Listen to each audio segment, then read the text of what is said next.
Hi കൂട്ടുകാരെ, എൻ്റെ video കാണുന്ന എല്ലാ കൂട്ടുകാർക്കും സുഖമാണല്ലോ. ഞാൻ ഇന്നിവിടെ ചക്ക കൊണ്ടുള്ള ഒരു ഇഡ്ഡലിയാണ് തയ്യാറാക്കിയിരിക്കുന്നത്. ഇതിൻ്റെ കൂടെ കഴിക്കാൻ ചക്ക കൊണ്ടുള്ള ഒരു സാമ്പാറാണ് ഞാനിവിടെ തയ്യാറാക്കിയിരിക്കുന്നത്. കട്ട ചമ്മന്തിയാണ് തയ്യാറാക്കിയിരിക്കുന്നത്. നമുക്കിതെങ്ങനെ തയ്യാറാക്കണമെന്ന് നോക്കാം. ചക്ക ഇഡ്ഡലി തയ്യാറാക്കാനായിട്ട് 7-8 ചക്കച്ചുള അരിഞ്ഞതാണ്. ഇത് നമുക്കൊരു മിക്സിയുടെ ജാറിലിട്ട് നന്നായിട്ട് അടിച്ചെടുക്കാം. വെള്ളം ഒഴിക്കാതെയാണ് അടിക്കാനുള്ളത്. നന്നായിട്ട് അടിച്ചെടുത്തു. ഇത് ഇഡ്ഡലിയുടെ മാവാണ്. പച്ചരിയും ഉഴുന്നും കുറച്ച് ചോറും കൂടി ആട്ടി 8 മണിക്കൂറായ മാവാണിത്.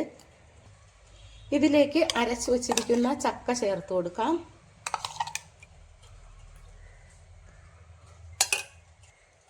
ഇത് നല്ല വിളഞ്ഞ ചക്കയാണ്. ഇത് നമുക്ക് ആ മാവിൻ്റെ കൂടെ ഒന്ന് നന്നായിട്ട് മിക്സ് ചെയ്തെടുക്കാം. ചക്ക ഇതുപോലെ തയ്യാറാക്കി കഴിച്ചാൽ എല്ലാവർക്കും കഴിക്കാൻ പറ്റും. നല്ല ഹെൽത്തി ഉള്ളതാണ് ചക്ക.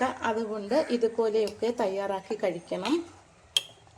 ഇതിപ്പോൾ നന്നായിട്ട് മിക്സായി. ഉപ്പ് കൂടി ഇട്ട് ഒന്നുകൂടി ഒന്ന് മിക്സ് ചെയ്യാം. ഉപ്പ് നീരാണ് ഞാൻ ഇതിലേക്ക് ഒഴിച്ചത്. ഇനി ഒരു പാൻ ചൂടാകുമ്പോൾ അതിലേക്ക് 1 സ്പൂൺ വെളിച്ചെണ്ണ ഒഴിച്ചു കൊടുക്കാം. 1 സ്പൂൺ കടുക് ഇട്ട് കൊടുക്കാം. കടുക് പൊട്ടുമ്പോൾ 1 സ്പൂൺ എള്ള് കൂടി ചേർത്ത് കൊടുക്കാം. എള്ള് ഹെൽത്തി ആയിട്ടുള്ളതാണ്. മുടി വളരാനും ബുദ്ധി വളരാനും എല്ലാം എള്ള് വളരെ നല്ലതാണ്. എള്ളും കടുകും പൊട്ടിക്കഴിഞ്ഞു. ഇനി അതിലേക്ക് ചെറിയ ഉള്ളി അരിഞ്ഞത് ചേർത്ത് കൊടുക്കാം. ഒന്ന് വഴറ്റി കൊടുക്കാം. ഉള്ളിയുടെ കളറൊന്ന് മാറി വരുമ്പോൾ അതിലേക്ക് 1 കഷ്ണം ഇഞ്ചി ചെറുതായിട്ട് ഞുറുക്കിയതിട്ട് കൊടുക്കാം. എന്നിട്ടൊന്ന് ഇളക്കി കൊടുക്കാം. ചക്കയായതുകൊണ്ട് അതിലേക്ക് വെളുത്തുള്ളി ചെറുതായിട്ട് അരിഞ്ഞത് കൂടി ചേർത്ത് കൊടുക്കാം. 2 അല്ലിയാണ് ഞാൻ എടുത്തത്. ഇതിലേക്ക് ഇനി 2-3 പച്ചമുളക് ചെറുതായിട്ട് അരിഞ്ഞത് ചേർത്ത് കൊടുക്കാം. ഇനി ഒരു ക്യാരറ്റ് ചെറുതായിട്ട് നുറുക്കിയത് ചേർത്ത് കൊടുക്കാം. ഇതെല്ലാം കൂടി ഒന്ന് വഴറ്റി കൊടുക്കാം. ഇതിലേക്ക് കുറച്ച് ഉപ്പുപൊടി കൂടി ചേർത്ത് കൊടുക്കാം. കുറച്ച് ചേർത്താൽ മതിയാകും. മാവിൽ ഉപ്പിട്ടിട്ടുണ്ട്. ഇതും കൂടി ഒന്ന് വഴറ്റി കൊടുക്കാം. ഇപ്പോൾ എല്ലാം നന്നായിട്ട് വഴണ്ടു വന്നു. ഇനി നമുക്കിതിലേക്ക് കുറച്ച് ചെറുതായിട്ട് അരിഞ്ഞ കറിവേപ്പില കൂടി ചേർത്ത് കൊടുക്കാം. വലിയ കറിവേപ്പില ആയതുകൊണ്ടാണ് ചെറുതായിട്ട് അരിഞ്ഞിട്ടത്. ഇനി നമുക്ക് തീ ഓഫ് ചെയ്ത് കൊടുക്കാം. ഇനി നമുക്ക് ഈ കൂട്ട് മാവിലേക്ക് ഇട്ട് ഇളക്കി കൊടുക്കാം. ഇതുപോലെ തയ്യാറാക്കിയാൽ ഈ ഇഡ്ഡലി കഴിക്കാൻ പിന്നെ വേറെ കറിയുടെ ആവശ്യമൊന്നുമില്ല. എല്ലാം ഇതിലേക്ക് ഇട്ടിട്ട് നന്നായിട്ടൊന്ന് ഇളക്കി കൊടുക്കാം.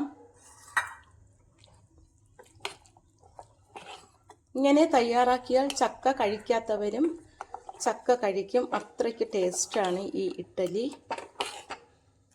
ഇപ്പോൾ ഇത് നന്നായിട്ട് മിക്സായി. ഇനി നമുക്ക് എണ്ണ തൂത്ത തട്ടിലേക്ക് മാവ് കോരി ഒഴിച്ചു കൊടുക്കാം.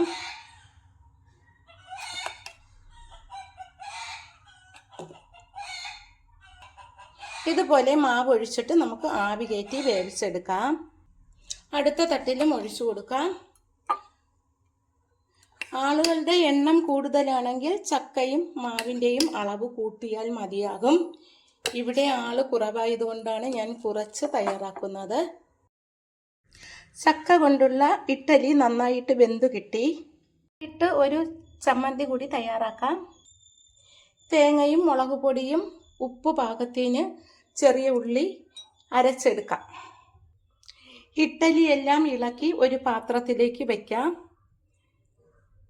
ഇതിൻ്റെ കൂടെ ചക്ക സാമ്പാറാണ് ഞാൻ തയ്യാറാക്കിയിരിക്കുന്നത്. ചക്ക സാമ്പാറിൻ്റെ വീഡിയോ ഞാൻ ഇട്ടിട്ടുണ്ട്.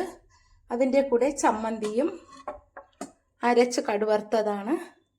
ഇതാണ് ചക്ക സാമ്പാർ. ഇത് കൂട്ടി കഴിക്കാൻ നല്ല ടേസ്റ്റാണ്. രണ്ടും ഹെൽത്തി ആയിട്ടുള്ളതാണ്.